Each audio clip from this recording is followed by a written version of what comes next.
안녕하십니까? 2024년 2월 20일 화요일 인도네시아 헤드라인 시작합니다.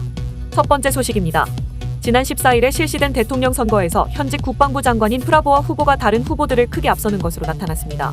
프라보워 후보는 독립 여론조사 업체 4곳의 집계 결과로 평균 58%의 득표율을 기록하였고 이를 바탕으로 승리를 선언하였습니다. 프라보워 후보는 승리 연설을 통해 인도네시아 국민 모두의 승리가 돼야 한다며 부족, 인종, 종교에 관계없이 모든 국민의 이익을 방어하고 보호하겠다고 말했습니다.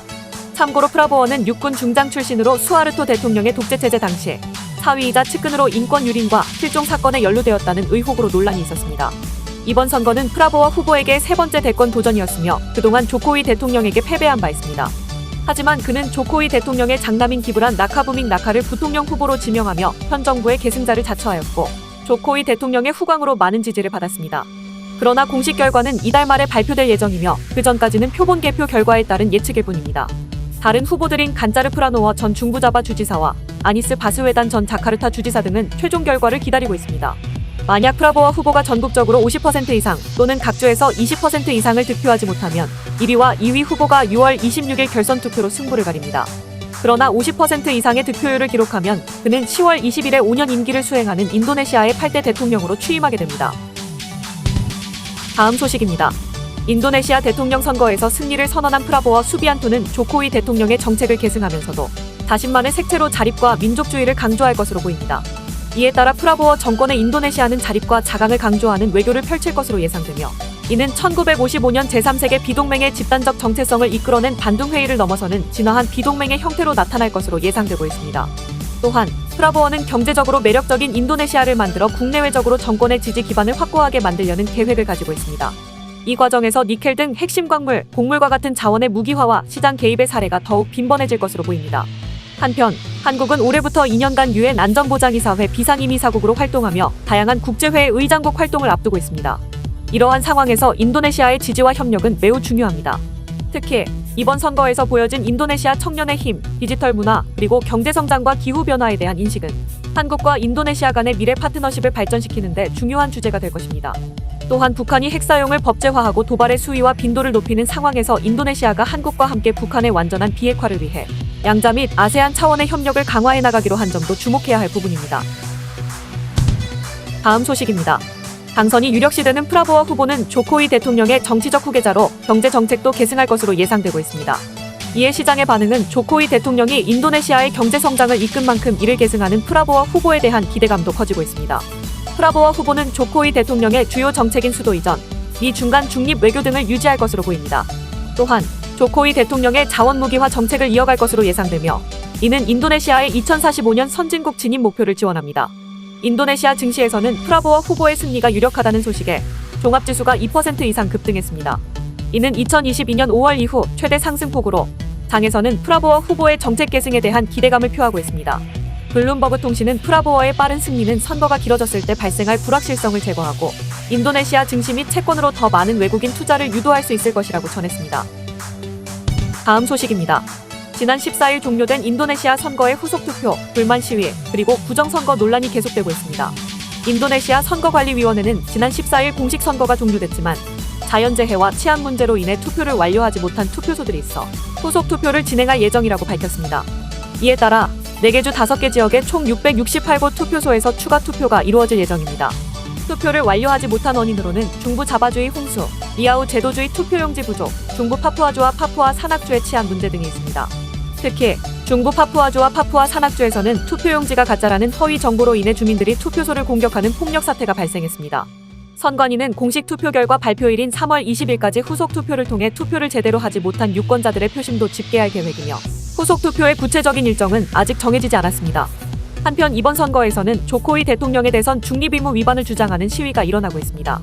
시위 참가자들은 조코위 대통령이 부통령으로 출마한 자신의 장남을 지원하기 위해 노골적으로 대선에 개입했다고 주장하고 있습니다. 또한 투표 직전에 부정선거를 지적하는 다큐멘터리가 공개되어 논란이 되고 있습니다. 해당 다큐멘터리에서는 프라보워 후보가 국방부를 선거운동에 동원하고 선거법을 위반했다는 주장이 나왔습니다.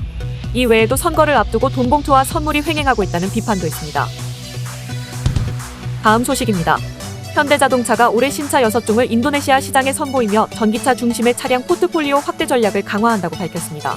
현대차 인도네시아 판매법인의 부디 최고 마케팅 책임자는 최근 미디어 행사에서 오는 25일까지 열리는 인도네시아 국제 모터쇼에서 2종의 신차를 선보일 계획이라고 전했습니다. 이 중 한 종은 소형차로 현대차의 경영 스포츠 유틸리티 차량인 캐스퍼와 유사한 것으로 알려졌습니다. 또한 현대차는 올해 현지 생산된 배터리를 장착한 코나이브도 인도네시아에서 판매를 시작할 예정입니다. 부디 책임자는 신차에 대한 세부 정보의 유출을 거리면서도 현대차는 항상 새로운 세그먼트를 노리고 있다고 설명했습니다. 참고로 지난해 현대차는 인도네시아에서 판매량이 전년 대비 11.05% 증가한 35,500대를 기록하며 시장 점유율 3.52%를 달성, 순위를 8위에서 6위로 끌어올렸습니다. 이는 차량 종류를 다양화하여 고객들의 선택폭을 넓힌 전략이 통한 결과로 해석됩니다. 한편 중국 1위 전기차 회사 BYD가 올해 인도네시아에 공식 진출하면서 경쟁이 치열해지고 있습니다. BYD는 지난달 전기 스포츠 세단 시, 중형 SUV 아토3, 콤팩트 전기차 돌핀 등을 공식 출시하며 시장을 공략하고 있습니다. 다음 소식입니다. 대웅제약이 인도네시아에서 재생 의료시장 공략을 위한 중요한 발판을 마련했습니다.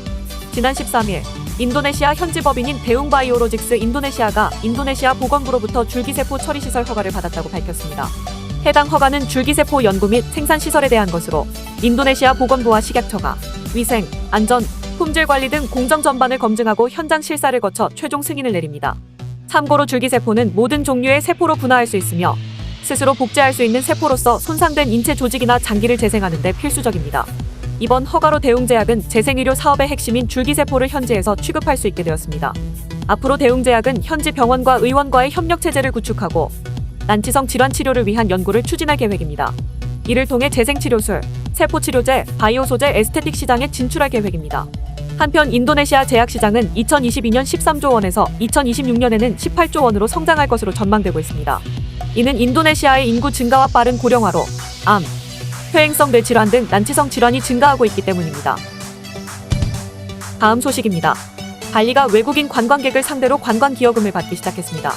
주 인도네시아 한국대사관에 따르면 인도네시아 발리주 정부는 14일부터 발리에 들어오는 외국인 여행객을 대상으로 15만 루피아, 하나 13,000원가량의 발리 관광기여금을 부과하고 있습니다. 관광기여금은 발리를 여행하는 동안 한 번만 내면 되며 출국 후 재입국할 경우 다시 내야 합니다.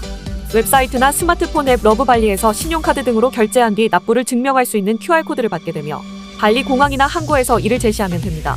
공항이나 항구에 도착해서 납부할 수도 있지만 혼잡할 수 있어 미리 온라인을 통해 지불하는 것을 권장한다고 대사관 측은 설명했습니다. 참고로 외교 관용 비자, 이타스 기탑, 가족 방문 유학 비자 소지자는 면제 대상이며 여권과 비자 제시로 면제받을 수 있습니다. 한편 발리 정부는 지난해 지역 문화와 환경 보호, 인프라 투자 등을 위해 외국인 관광객에게 관광기여금을 부과하기로 결정한 바 있습니다. 시청해주셔서 감사합니다. 다음 시간에 뵙겠습니다.